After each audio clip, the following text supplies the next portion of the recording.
சமீபத்தில் நடந்து முடிஞ்ச நாடாளுமன்ற தேர்தலில் மகாராஷ்டிராவை சேர்ந்த ஒரு வேட்பாளர் வெறும் 48 ஓட்டுகள் வித்தியாசத்தில் ஜெயிச்சிருந்தார். ஸோ இவர் ஜெயிச்ச அந்த தொகுதியில் பார்த்தீங்கன்னா இவிஎம் மிஷினை ஹேக் பண்ணிட்டாங்க. ஒரு ஓடிபியை போட்டு இவிஎம் மிஷினை ஓப்பன் பண்ணி அந்த 48 வாக்குகளை கூடுதலாக சேர்த்திருக்கிறாங்க அப்படிங்கிற ஒரு குற்றச்சாட்டை அந்த ஓடிபி வந்ததற்கான ஆதாரத்தோட சேர்த்து அங்க இருக்கக்கூடிய செய்தி நிறுவனம் ஒன்று வெளியிட்டு இருக்கிறது இப்போ இந்திய அரசியலில் பெரும் பரபரப்பை ஏற்படுத்தி இருக்குது. ஸோ இந்த விஷயத்தில் உண்மையிலுமே என்னதான் நடந்துச்சு, ஏன் இது இவ்வளவு பெருசா பேசப்படுது, இந்த மாதிரி பல விஷயங்களை பத்தி இந்த வீடியோல ரொம்ப டீடைலா பார்த்தலாம். வீடியோவை லைக் பண்ணிக்கோங்க, சேனலை சப்ஸ்கிரைப் பண்ணிக்கோங்க. வாங்க வீடியோக்குள்ள போயிடலாம். அறிவோம் தெளிவோம் உறவுகளுக்கு அன்பான வணக்கங்கள்.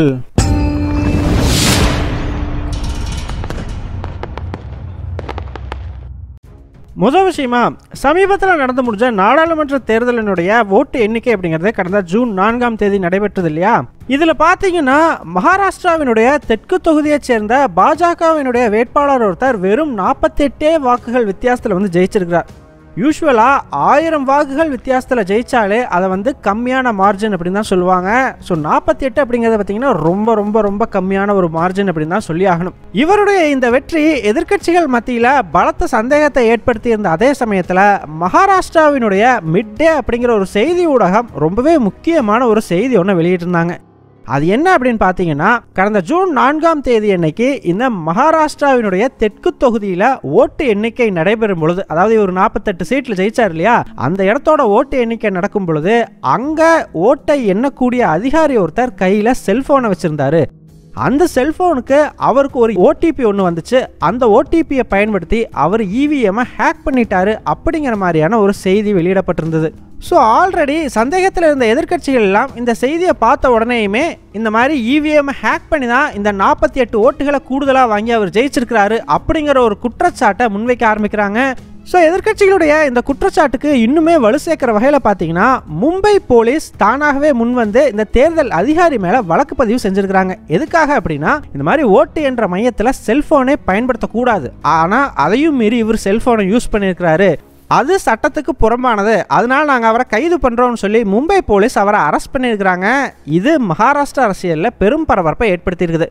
ஸோ இந்த நிலைமையில் தேர்தல் கமிஷனும் பார்த்தீங்கன்னா அவங்க தரப்பு விளக்கத்தோடு வந்திருக்கிறாங்க. ஸோ அவங்க என்ன சொல்லியிருக்கிறாங்க அப்படின்னா, இவிஎம்மை ஹேக்கே பண்ண முடியாது, முதல்ல எந்த டிவைஸ் கூடயுமே இவிஎம்மை கனெக்ட் பண்ண முடியாது, அதை விட முக்கியமாக ஓடிபி போட்டு இவிஎம்மை ஹேக் பண்ணுறதுக்கான எந்த ஆப்ஷனுமே அதில் இல்லை அப்படிங்கிறத சொல்லியிருக்கிறாங்க. கூடவே எந்த செய்தி ஊடகம் இந்த போலி செய்தியை பரப்புனாங்களோ அவங்களுக்கு எதிராக டிஃபமேஷன் கேஸ் அப்படிங்கிறதையும் நாங்கள் ஃபைல் பண்ணியிருக்கிறோம், நாங்கள் இதை சும்மா விட போகிறதில்ல அப்படிங்கிற மாதிரி தேர்தல் ஆணையமும் அவங்க தரப்பு விளக்கம் அப்படிங்கிறத கொடுத்துருக்குறாங்க.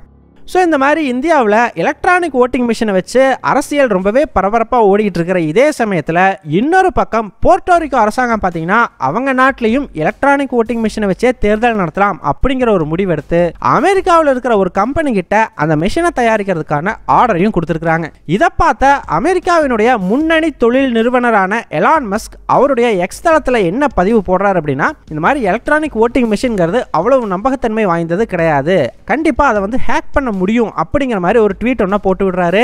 இது இந்திய அரசியலில் ஆல்ரெடி வந்து பத்தி எரிஞ்சுக்கிட்டு இருக்குது, இன்னும் அதில் வந்து எண்ணெயை ஊற்றுன மாதிரி ஆயிடுச்சு அப்படின்னே சொல்லலாம்.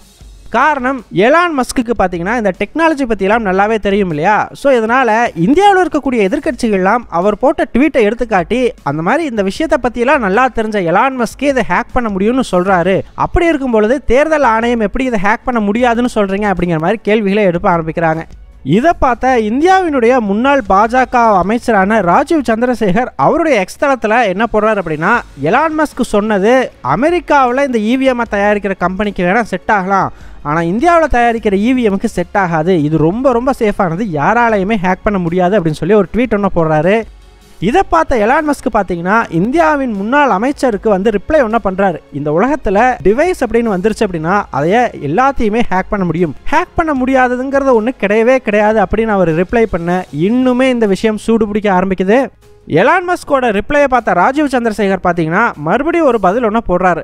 டெக்னிக்கலாக நீங்கள் சொல்கிறது கரெக்டு தான், இந்த உலகத்தில் இருக்கிற எந்த டிவைஸாக இருந்தாலும் ஏதோ ஒரு வழியில் ஹேக் பண்ண முடியுங்கிறது உண்மைதான், ஆனால் பேப்பர் பேலட்டை விட இவிஎம் சேஃப் அப்படிங்கிறத நீங்கள் ஒத்துக்கிட்டு ஆகணும் அப்படிங்கிற மாதிரி அவர் ஒரு கருத்தை சொல்ல, இன்னும் சிலர் வந்து என்ன சொல்கிறாங்க அப்படின்னா, பேப்பர் பேலட்டில் கூட 2 சைடுமே வந்து ஏமாற்றலாம், ஆனால் இவிஎம் அப்படின்னு வந்துருச்சுன்னா ஆட்சியில் இருக்கிறவங்களால மட்டும்தான் ஏமாற்ற முடியும் அப்படிங்கிற மாதிரி ஒரு சிலர் கருத்தை முன்வைக்க இந்த விஷயம் பார்த்தீங்கன்னா பயங்கரமான ஒரு டிபேட்டாக மாறி இருக்குது. ஸோ இப்போ எல்லாத்துக்கும் இருக்கிற குழப்பம் என்னவா இருக்கும் அப்படின்னா, இப்போ இந்த இவிஎம்மை ஹேக் பண்ண முடியுமா முடியாதா? அந்த வேட்பாளர் அந்த 48 ஓட்டுகளை ஹேக் பண்ணி தான் வாங்கினார்னு சொல்லப்படுது. தேர்தல் அதிகாரி கூட கையில் ஃபோனெல்லாம் வச்சுருந்தாரு. ஸோ உண்மையில் என்ன நடந்துச்சு அப்படின்னு கேட்டிங்கன்னா, ஆக்சுவலாக இவிஎம் மிஷினை ஓடிபி போர்ட்டலில் ஓப்பன் பண்ண முடியாதுங்க. சரிப்பா, அப்புறம் எதுக்காக அவருக்கு ஓடிபி வந்துச்சு அப்படின்னு பார்த்தீங்கன்னா, ஆக்சுவலாக எலெக்ஷன் கமிஷன் என்கோர் அப்படிங்கிற ஒரு மொபைல் அப்ளிகேஷன் ஒன்று வச்சுருக்கிறாங்க. இது எதுக்காகனா, ஒவ்வொரு தேர்தல் எண்ணும் மையத்திலையுமே ஓட்டு என்ன ஒவ்வொரு சுற்றுலையும் ஒரு வேட்பாளருக்கு எவ்வளவு ஓட்டுகள் விழுகுது ஒவ்வொரு டேபிள்லையும் அப்படிங்கிறத எண்ணி அதை அஃபீஷியல் டேட்டாவாக இந்த என்கோர் அப்படிங்கிற அப்ளிகேஷனில் என்டர் பண்ணணும். அப்படி என்டர் பண்ணால் அதை தான் எலெக்ஷன் கமிஷன் பார்த்தீங்கன்னா அஃபீஷியல் டேட்டாவாக வந்து வெளியே கொடுப்பாங்க. நமக்கு செய்திகள்லையும் வரும், இந்த மாதிரி முதல் சுற்று முடிஞ்சிருக்குது, இந்த வேட்பாளர் இவ்வளவு வாக்குகள் வாங்கியிருக்கிறாரு அப்படின்னு சொல்லி. ஸோ இப்போது இந்த மொபைல் அப்ளிகேஷனை பார்த்தீங்கன்னா ஒரு குறிப்பிட்ட அதிகாரி மட்டும்தான் பயன்படுத்தணும், அவருக்கு மட்டும்தான் இதுக்கு பெர்மிஷன் உண்டு. ஆனால் மகாராஷ்டிராவினுடைய தெற்கு தொகுதியில் யாருக்காக அந்த மொபைல் அப்ளிகேஷன் கொடுக்கப்பட்டதோ அவரை விட்டுட்டு வேறு ஒரு நபர் கையில் அந்த அப்ளிகேஷனும் வந்து கொடுத்துருக்குறாங்க, அவர் அதை பயன்படுத்தியிருக்கிறார். ஸோ இப்போ எதிர்க்கட்சிகள் என்ன குற்றச்சாட்டு வைக்கிறாங்கன்னா, இப்போ இந்த புதுசாக அந்த மொபைல் அப்ளிகேஷனை யூஸ் பண்ண நபர் அந்த 48 ஓட்டுகளை தெரியாமல் டோட்டல் மிஸ்டேக் பண்ணி கூட வந்து போட்டிருக்கலாம் இல்லையா? அப்படி போட்டிருந்தா கவுண்ட்ல மாறி வர்றதுக்கான வாய்ப்புகள் உண்டு. எதுக்காக இப்படி பண்ணாங்க அப்படிங்கறத இங்க முக்கிய குற்றச்சாட்டே. இதே குற்றச்சாட்டை முன் வச்சு தான் போலீஸுமே அந்த தேர்தல் அதிகாரியை கைது பண்ணியிருக்காங்க. நீங்க தான் அதை கையில் வச்சிருந்திருக்கணும், எதுக்காக வேற ஒருத்தர் கையில் அந்த மொபைல் அப்ளிகேஷனை கொடுத்துட்டு போனீங்க அப்படிங்கறதான். சரிப்பா, உண்மையிலுமே அந்த மாதிரி டோட்டல் மிஸ்டேக்கோ அந்த மாதிரி ஏதோ ஒரு மிஸ்டேக் பண்ணி 48 ஓட்டுகள் சேர்ந்து வந்திருக்க வாய்ப்பு இருக்குதா அப்படின்னு கேட்டிங்கன்னா, அதுக்கான வாய்ப்பு ரொம்பவே கம்மி அப்படின்னு தான் சொல்லி ஆகணும். காரணம், ஒவ்வொரு ஓட்டு எண்ணும் மையத்திலையுமே எல்லா கட்சிகளுமே அவர்களுடைய பொறுப்பாளர்களை நியமிச்சிருப்பாங்க. அவங்களும் ஓட்டு என்ன அது கரெக்டாக இருக்குதா அப்படின்றத செக் பண்ணிக்கிட்டே வருவாங்க. அவங்களும் அந்த டோட்டல்லாம் போடுவாங்க. ஸோ அதுவும் தேர்தல் ஆணையம் சொல்கிறதும் மேட்ச் ஆகலை அப்படின்னா உடனே வந்து கேஸ் போடுவாங்க. இந்த மாதிரி 2 மேட்ச் ஆகலை, நாங்கள் வந்து ரீகவுண்டிங் வந்து கேட்குறோம் அப்படிங்கிற மாதிரி. ஸோ இங்கே அந்த மாதிரி யாருமே எதுவுமே கேட்கல. ஸோ அந்த 48 ஓட்டுகள் அதிகமாக வந்தது கரெக்டாக தான் வந்திருக்கிறதுக்கான வாய்ப்புகள் அதிகம்.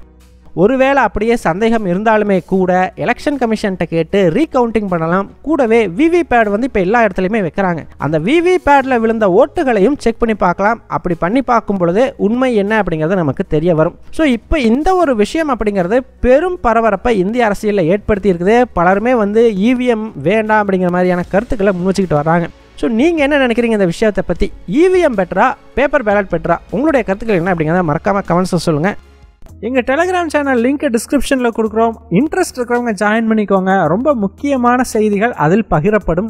வீடியோ பிடிச்சிருந்ததுன்னா லைக் பண்ணிக்கோங்க, சப்ஸ்கிரைப் பண்ணிக்கோங்க. இதன் மூலமாக எங்களுடைய வீடியோஸ் இன்னும் நிறைய பேர்த்துக்கு போய் சேரும்.